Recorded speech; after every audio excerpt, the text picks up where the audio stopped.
8 students, स्वागत है हमारी संस्कृत कक्षा में। संस्कृत वाणी पुस्तक के अंतर्गत अभी तक मैंने आपको पाठ के विषयों में बताया।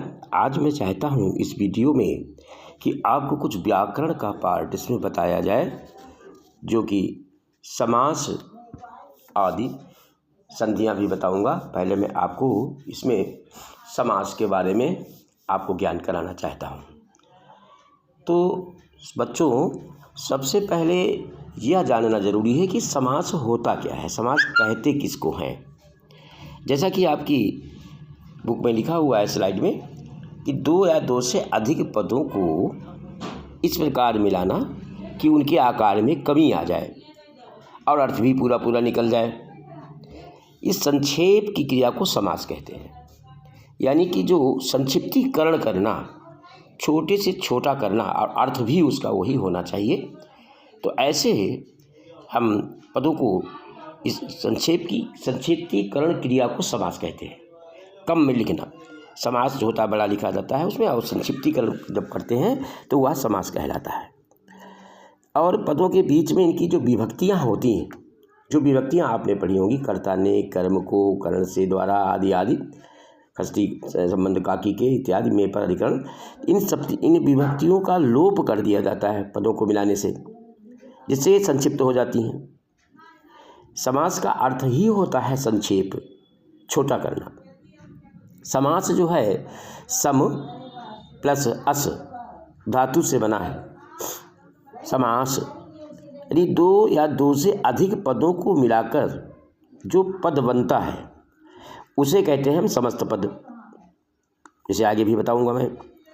तो समस्त पद जो हैं दो या दो से अधिक पदों को मिला दिए जाते हैं, तब ये समस्त पद बन जाता है। पहले आने वाले पद को पूर्व पद कहते हैं। पूर्व माने पहले, पद माने आने वाला। तो पहले जो पद आता है उसको कहते हैं पूर्व पद, और बाद में आने वाले पद को कहते हैं हम उत्तर पद कहते हैं। तो इन्हीं पदों को विभक्तियों के साथ अलग अलग करने को समास विग्रह कहा जाता है। विग्रह माने अलग अलग करना, समास विग्रह कहलाता है। विभक्तियों के साथ अलग अलग करते हैं, जैसे कि फॉर एग्जाम्पल गंगायाः प्लस जलम। अब गंगायाः प्लस जलम तब मिलकर के बनता है गंगा जलम। गंगा जलम जो है यह समस्त पद कहलाता है। अब इसका पूर्व पद है गंगायाः और उत्तर पद जलम है। तो जलम के बीच में षष्ठी विभक्ति का लोप हुआ यहाँ पर, और समस्त पद बन गया गंगा जलम। दोनों के अर्थ इसमें समान हैं। ऐसे ही शरणम प्लस आगतः। तो शरणम माने शरण को, आगतः माने आया हुआ। तो इसमें भी विभक्ति का षष्ठी विभक्ति का लोप है। शरण में आया हुआ या शरण को आया हुआ, तो इसमें ये विभक्तियों का लोप होता है। तो वहाँ पर एक संक्षिप्त में जो बनता है पद, उसको ही समस्त पद कहते हैं, और संक्षिप्तीकरण क्रिया को हम समास कहते हैं। तो ये बच्चों समझ गए होंगे कि समास की क्या परिभाषा होती है, और समस्त पद क्या होता है, और पूर्व पद क्या होता है, और ये उत्तर पद क्या होता है। जैसा कि मैं फिर बता दूं आपको, समस्त पद जैसे कि गंगा जलम है, तो गंगा जलम जो है वो समस्त पद हुआ, और गंगायाः प्लस जलम जो अभी बताया था, तो वो पूर्व पद माने पहला पद, और जलम माने जलम हो गया उत्तर पद, बाद वाला पद हो गया। बीच में इसकी विभक्ति जो होती है उसका लोप होता है। तो ये समास कहलाता है। समास की ये परिभाषा है, विभक्तियों का लोप जिसमें हो जाए, संक्षिप्तीकरण में लिखने को समास कहते हैं। समास के 6 भेद होते हैं। नंबर 1 है अव्ययी भाव, नंबर 2 द्वंद्व, नंबर 3 बहुव्रीहि, नंबर 4 तत्पुरुष, नंबर 5 कर्मधारय, नंबर 6 द्विग समास। ये 6 समास के भेद होते हैं, और इनमें अलग अलग इनके जो नियम हैं। अव्ययी भाव जो है, अव्ययी माने जो होता है जो खर्च ना हो, जो व्यय ना हो। अव्ययी, विकार जिसमें ना हो, परिवर्तन ना हो, परिवर्तन जिसमें ना होता, ऐसे पदों को अव्ययी पद कहलाते हैं। वो जैसे कि अब देखिए पूर्व अव्यय पद में पूर्व पद जो होता है पहला पद अर्थात वो प्रधान होता है। पहला पद जो होता है वो प्रधान होता है, वो अव्ययी भाव समास कहलाता है। पहले संक्षिप्त में बता दें, द्वंद्व समास में सभी पदों की प्रधानता होती है, यानी दोनों पद होते हैं, उत्तर पद, पूर्व पद और उत्तर पद, तो उन दोनों पदों की प्रधानता होती है। बहुब्री में जो होती है अन्य पद की प्रधानता होती है, बहुब्री समास कहलाता है। उसमें तीसरा पद एक आ जाता है, उसकी प्रधानता होती है, बहुब्री समास कहलाता है। तत्पुरुष समास में उत्तर पद जो होता है अर्थात दूसरे के बाद पद की प्रधानता होती है। उत्तर पद माने बाद वाला पद, तो ये पद की प्रधानता उत्तर पद की होती है, प्रधानता होती है तत्पुरुष समास में। कर्मधारय विशेषण और विशेष्य का समास होता है। इसमें एक विशेषण का पद होता है, एक विशेष्य का पद होता है। विशेष हुआ होता है जिसकी विशेषता बताई जाती है, और विशेषण जो विशेषता बताई जाए विशेषण कहलाता है। तो ये कर्मधारय कहलाता है। कर्मधारय वाले पद जो होते हैं विशेषण और विशेष्य से के समास होते हैं। द्विग जो होता है, द्विग समास जो होता है संख्यावाचक शब्द के साथ समास होता है, यानी इसमें कोई कोई संख्या सबसे पहले इसका जो पूर्व पद होगा संख्यावाची होगा, संख्या निकलती होगी, प्रथम द्वितीय तृतीय इस प्रकार की संख्या जो होती है वो द्विग समास में निकलती है, तो ये द्विग समास कहलाता है। संक्षेप में इसका ये हुआ। अब इसका देखिए विस्तार रूप से हम समझेंगे, विस्तृत रूप से आपको बताने जा रहे हैं। नंबर पहला, जैसा कि आपने सुना, अव्ययी भाव समास। अव्ययी भाव समास में अव्यय या उपसर्ग के साथ संज्ञा का समास हो उसे अव्ययी भाव समास कहते हैं। उपसर्ग आप जानते हो जो पहले सब पद के पहले लगते हैं वो उपसर्ग कहलाते हैं। तो अव्यय हो या उपसर्ग के साथ में संज्ञा का समास हो उसे हम अव्ययी भाव समास कहते हैं। इसमें विग्रह कुछ और होता है और समास अव्यय व उपसर्ग के साथ में होता है। समस्त पद जो होता है वो अव्यय होता है, जैसे कि यथाशक्ति ही, तो यथाशक्ति, यथा जो हो गया यहाँ पर ये उपसर्ग है शक्ति का और ये अव्यय कहलाता है। शक्ति अनतिक्रम्य, शक्ति के अनुसार, यथाशक्ति माने शक्ति के अनुसार, तो यथा यहाँ पर अव्यय पद है, अव्यय वाला है, तो ये आपका यहाँ पर अव्ययी भाव समास होगा। प्रतिदिनम, प्रति उपसर्ग है, दिनम दिनम प्रति, हर एक दिन, प्रतिदिनम, तो ये प्रति उपसर्ग है, दिनम संज्ञा हो गई, तो इसका ये पहला जो है अव्यय पद हुआ प्रति, तो यहाँ पर ये अव्ययी भाव समास कहलाएगा। निर्विघ्नम, विघ्ना नाम अभावा, निर, यहाँ पर निर्विघ्नम यानी विघ्न का अभाव, विघ्न में कमी, तो यहाँ पर निर शब्द जो है उपसर्ग हुआ और विघ्नम संज्ञा शब्द हुआ, तो यहाँ पर ये अव्ययी भाव समास कहलाता है। उपकूलम, उप उपसर्ग है, कूलम माने किनारे, कूलस्य समीपम यानी उसके नज़दीक, किनारे के नज़दीक, उपकूलम। तो ये अव्ययी भाव समास के उदाहरण जो मैंने बताया आपको, पहला पद इसमें अव्यय होता है, जैसा कि यथा, प्रति, निर और उप, ये उपसर्ग थे, और दूसरा पद जो होता है संज्ञा, संज्ञा का समास हो उपसर्ग के साथ में, उसे हम अव्ययी भाव समास कहते हैं, जैसा कि आपने अभी मैंने बताया। तो ये अव्ययी भाव समास हुआ बच्चों। अव्ययी भाव समास के बारे में आप समझ गए होंगे। तो ये आप इसमें उपसर्ग का प्रयोग होता है, अव्यय पद होता है पहला, उपसर्ग के साथ में समास होता है। ये समस्त पद जो होता है वो अव्यय कहलाता है। नंबर दूसरा है द्वंद्व समास।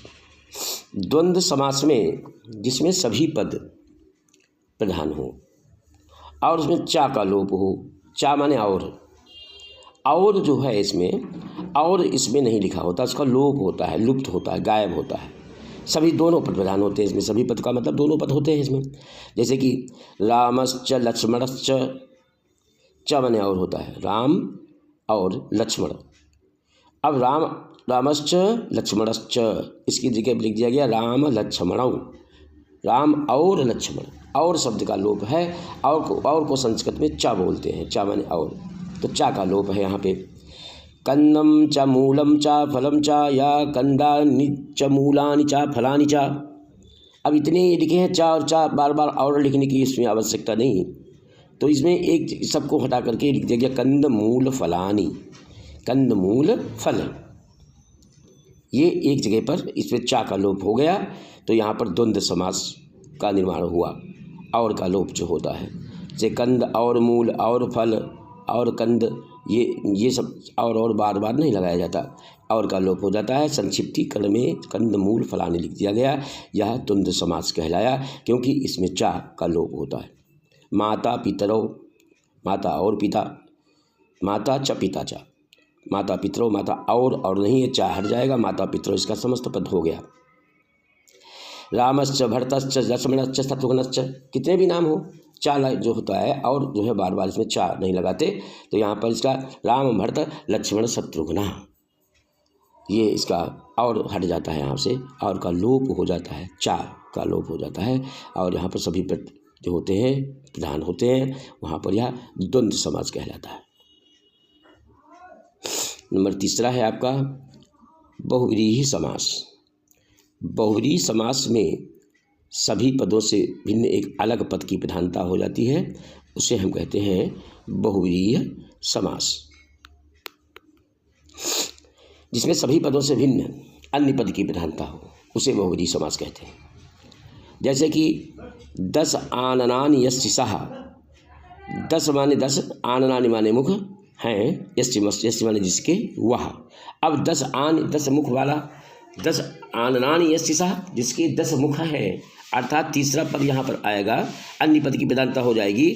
10 आननः उसको बोलते हैं, 10 आननः, जिसकी 10 आनन है। तो यहाँ पर तीसरा पद आ गया जो कि अन्य पद की, उसी पद की प्रधानता हुई, उससे यहाँ पर हम बहुव्रीहि समास ये कहलाएगा। यहाँ पर 10 का आनन की प्रधानता नहीं है, अपितु तो रावण की अर्थ की प्रधानता है। 10 आनन माने होता है रावण, 10 मुख वाला। ऐसे ही लंबोदर, लंबम उदरम यस्य सः, अब लंबी पेट वाला कौन, जिसका लंबा पेट है उसको कहते हैं गणेशः, बड़े पेट वाले को लंबम उदरम यस्य सः।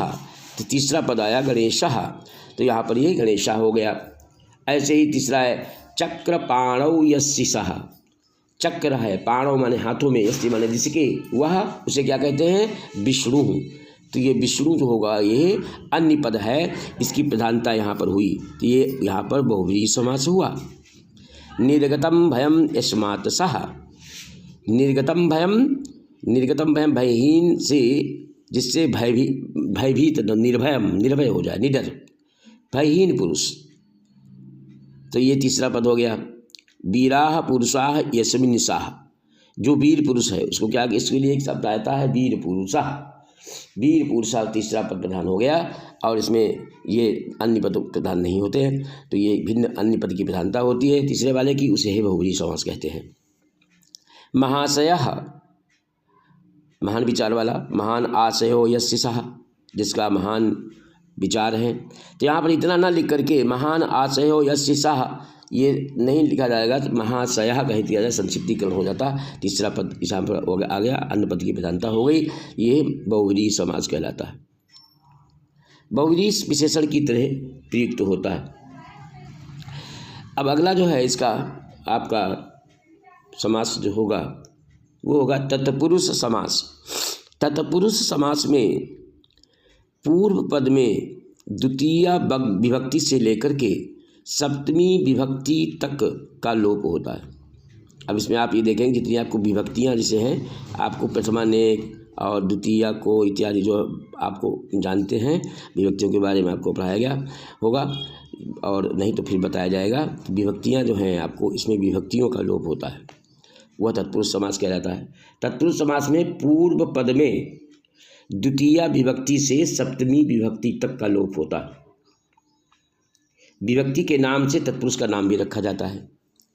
जैसे कि इसमें एग्जाम्पल में गृहागतः आगतः, गृहम आगतः, घर से आया, घर को आया, तो यहाँ पर को लगा है, को विभक्ति का लोप है, तो यहाँ पर द्वितीय हो गया। द्वितीय विभक्ति का चिन्ह, विभक्ति का चिन्ह जो होता है वह को होता है, तो यहाँ पर द्वितीय तत्पुरुष कहलाएगा। रथारूढ़ा, रथ को सवार, आरूढ़, द्वितीय तत्पुरुष समास ये भी हुआ। नखय्य भिन्नः, नखों से, नाखूनों से भिन्न, से आया, तृतीय तत्पुरुष हो गया, से इसका चिन्ह होता है।